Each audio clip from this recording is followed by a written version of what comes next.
Departure is typically faster and easier, since the crew won't have to stop at any waypoints we see, like when the spacecraft arrives. We take particular care, as Rob noted, when we enter the approach ellipsoid and then when we depart again.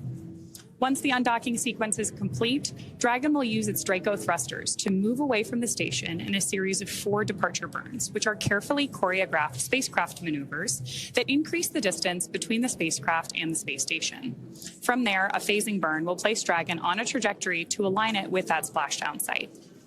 As we've had a couple of views here on our screen previously, our crew is inside Dragon right now. They are suited up as we are entering a dynamic phase of flight. We may hear a call out for the crew to also pull their visors down ahead of that actual undocking event itself.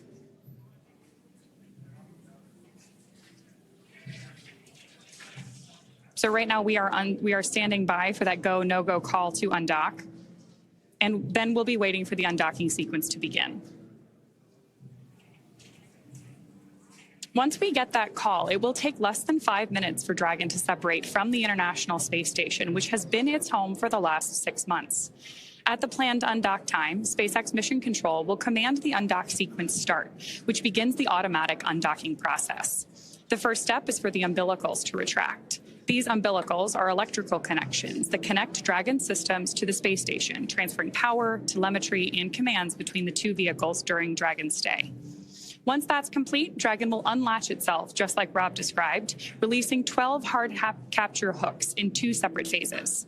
All that combined will take just about 4.5 minutes, and then Dragon will be ready to depart from station and begin to move itself further and further away using those Draco thrusters.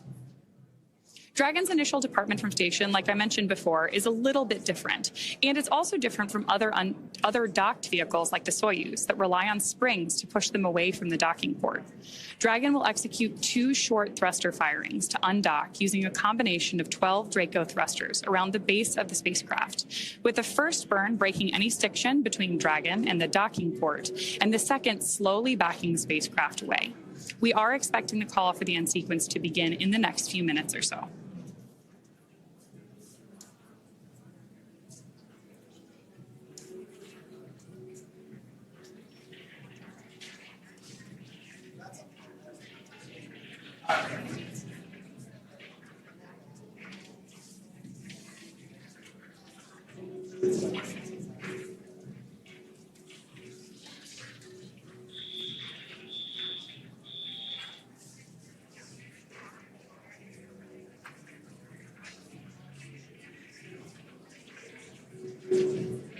As we continue to wait for that confirmation call for undocking, the view on your screen right now is at Mission Control Houston.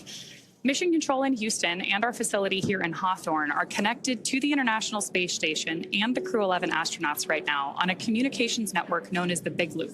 When we hear that call come through, you'll very likely hear whoever is speaking announce which loop they're speaking on so that we can follow along with the astronauts and understand who's in the loop.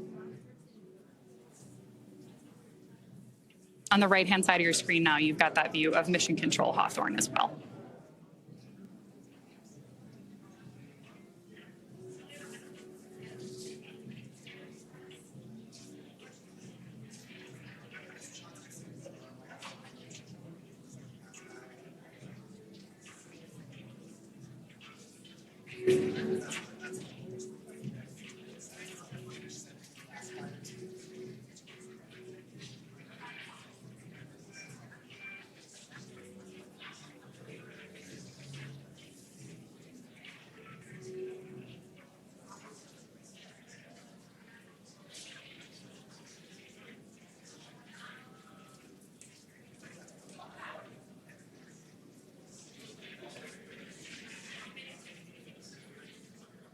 So as Rob mentioned earlier, following deorbit and splashdown, Xena, Mike, Kimya, and Oleg will have spent 167 days in space, orbiting the Earth more than 2,600 times.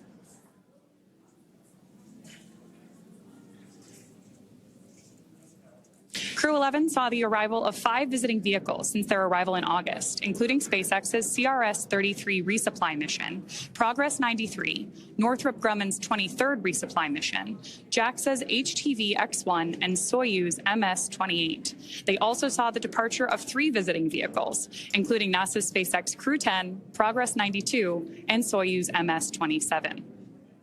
Mike Fink will have spent 549 days in space, the 4th most cumulative spaceflight time by a U.S. astronaut and 20th on the all-time list, as Rob noted earlier. Kimia Yui on the big loop, undock sequence commanded.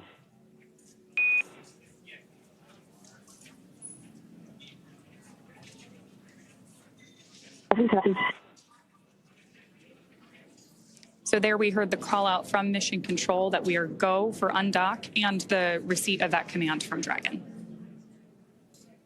With Dragon now getting ready to undock, Rob will take us through that process. Rob? Okay, Ronnie, thanks very much. The International Space Station is currently flying just off the southwest coast of Australia at an altitude of 260 statute miles. As you have indicated, the undocking command has been issued. On the big loop, umbilical demate complete and nominal. Umbilical demate complete and nominal. The hooks are beginning to drive. Again, 2 sets of hooks, 12 hooks in all. Once they're open, then Dragon will be free to begin its journey away from the Earth, from the space-facing port of the Harmony module of the International Space Station.